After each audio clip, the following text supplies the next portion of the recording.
estamos recibiendo con mucho gusto a Germán de Agosto. ¿Cómo andás, Germán? ¿Todo bien, vos? Muy bien. Para hablar de esto que realmente, en parte, realmente desconocemos, ¿no? De esta Asociación Económica Integral Regional que, bueno, es un mega acuerdo entre 15 países del sudeste asiático, ¿no? ¿Cuál es el impacto? ¿Es una formación reciente?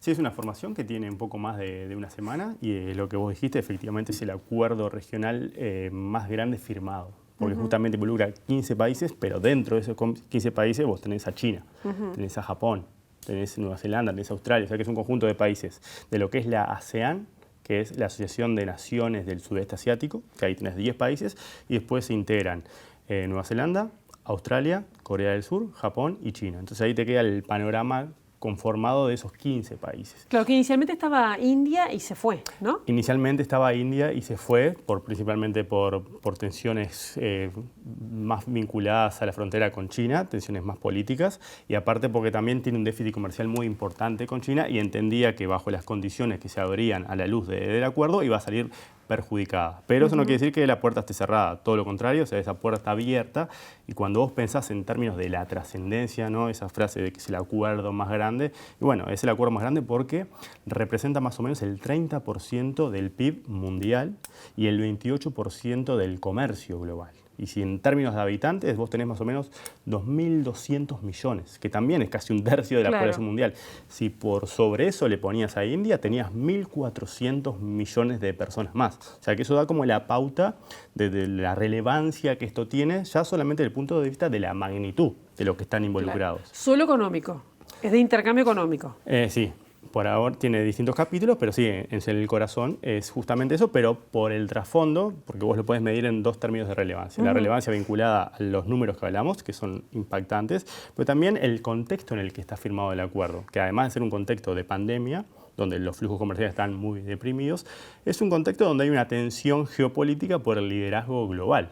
Entonces, cuando vos pensás en con China a la cabeza, ¿no? Exactamente, porque esto también tiene lugar cuando Estados Unidos decide retirarse de lo que era el TPP, el Tratado de Cooperación Transpacífico. Eso lo hace en el 2017, que era justamente la alianza con el Pacífico, con los países asiáticos del sudeste asiático, y se retira en ese marco más proteccionista, en esa impronta que le dio Donald Trump a la parte más de inserción internacional, y deja el espacio para que China consolide esa alianza en el marco de esa región, que tiene la particularidad de ser la región más dinámica, es el polo gravitacional del mundo en las últimas décadas. Claro, acá vemos en pantalla los países que son miembros y los que pertenecen, los primeros 10 al sudeste asiático, a la ASEAN, anterior agrupación, que no sé si se debe mantener, me imagino. Sí, ¿no? sí. Y después los otros, bueno, China, Corea del Sur, Japón, Australia y Nueva Zelanda, ampliando ese acuerdo.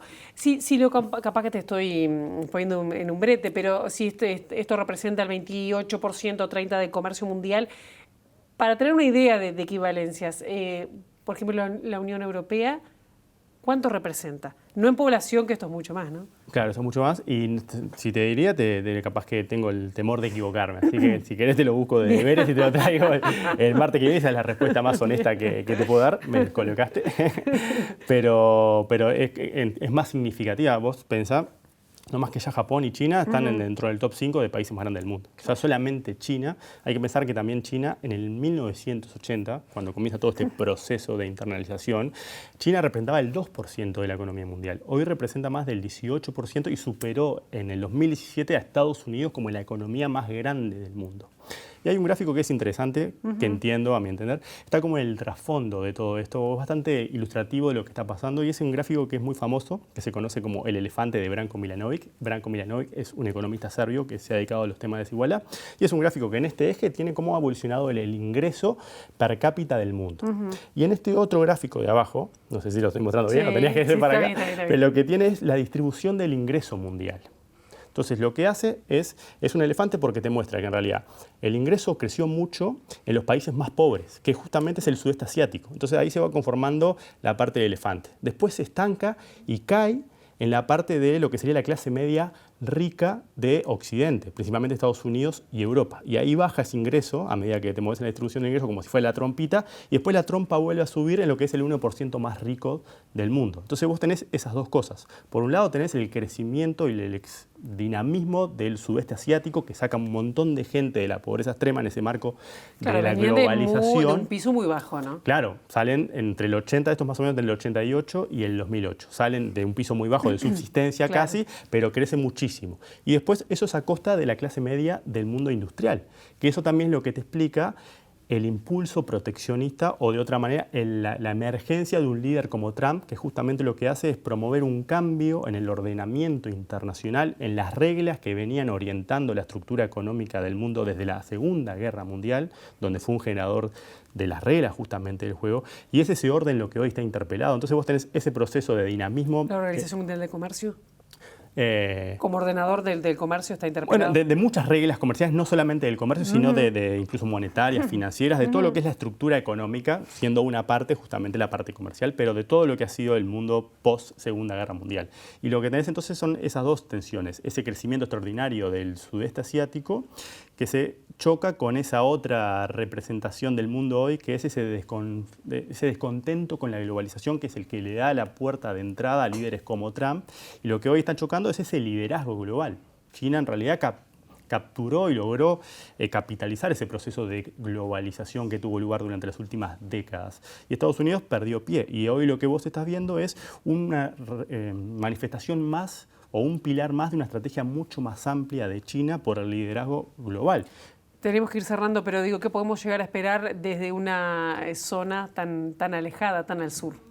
Y bueno, en realidad, de este acuerdo, ¿no? Claro, cuando vos lo pensás en términos de enclave de Mercosur y más enclave Uruguay, lo que vos tenés es que ahí están socios comerciales. Tu principal socio comercial es China, con casi un 20% de tus exportaciones de bienes en lo que va del año. Tenés dos competidores, que son Nueva Zelanda y Australia, y tenés socios potenciales como Corea y Japón. Entonces lo que está pasando es que a vos te están dejando fuera del juego.